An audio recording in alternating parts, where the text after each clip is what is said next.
Trade deadline day is officially here, and it looks like the league is about to shake up a decent amount. Two guys have officially requested trades, Bradley Beal and KarlAnthony Towns. The Wizards are the 15th seed in the East by a couple of games, and it's not like they don't have a decent roster. They still have Dinwiddie and a bunch of decent role players. I wasn't expecting a top seed, but I certainly wasn't expecting the 15th seed either. Bradley Beal wasn't either, and I guess he's grown tired of it because he has officially requested out of Washington. He will only go somewhere with an established superstar, so that narrows down the destinations a lot, actually. The Hornets have come out guns blazing with their offers for him, including Bouknight, Bridges, and 3 first-round picks in addition to salary for Bradley Beal. It's a pretty good offer for the Wizards, and it gives Beal exactly what he wants, with the Hornets being the number 1 seed already and having LaMelo and Klay Thompson. They'd have a big three, which would be tough for any team to beat. That offer trumps pretty much anything the East has to offer. The only other offer the Sixers could make would be Ben Simmons and Tyrese Maxey. The step-in rule has barred them from trading any of their picks until next year, I believe. And out west, there's not a whole lot that's better. The Nuggets can make an offer of Jamal Murray, Highland, Zignaji, and Max Christie for Beal plus roster filler.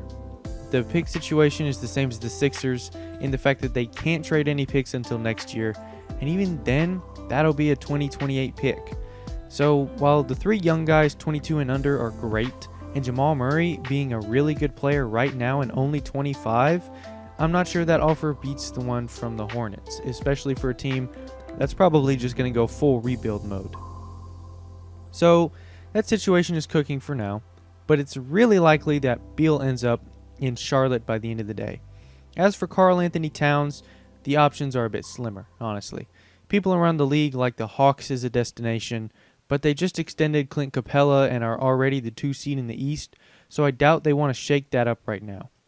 The Pistons have a decent offer to put together: Kelly Olynyk, Mitchell Robinson, Killian Hayes, and 3 first-round picks. There's speculation that the player package might not be good enough, but we haven't really heard what the Timberwolves think about that offer just yet. From what I've gathered, the Pistons will include Isaiah Stewart if necessary, so he would be swapped for Mitchell Robinson in that case. I think it's a pretty good offer if you're the Timberwolves. You still have Anthony Edwards, who's really blossoming into a star, and you get a potential star guard with Killian Hayes in addition to 3 first-round picks. It keeps them competitive and adds to a young core that they're building. I think it's an offer I would take if my star player requested a trade. Now, there is one other suitor that I do like, and it's the OKC Thunder.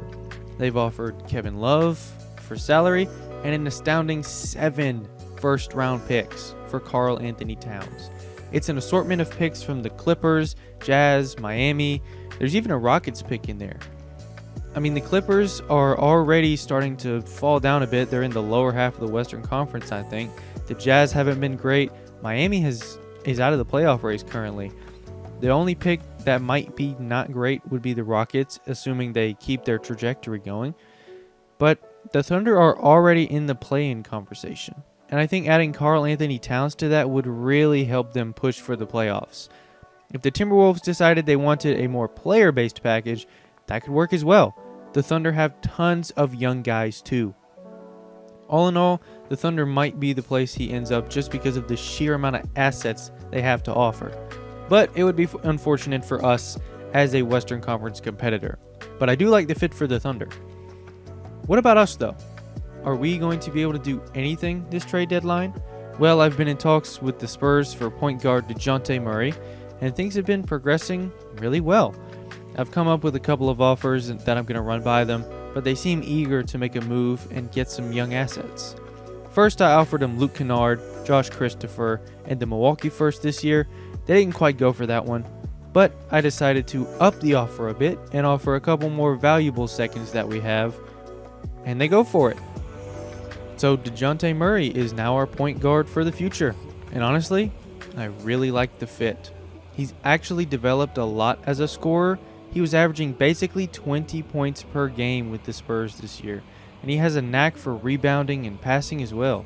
The turnovers are higher than I'd like, being about 3.1 on the year to his only 6 assists. But paired with Jalen Green, I'm sure those will come down a bit because he's not going to be handling the ball as much. He's also averaging 2 steals per game, so any night when we have to go up against tough guards, he'll be there to shut them down. We'll extend him as soon as we can. I want him around long term to pair with Jalen Green in the backcourt. That's a really scary duo, and I'm pumped to see them in action for the rest of the season as we fight for the play-in tournament.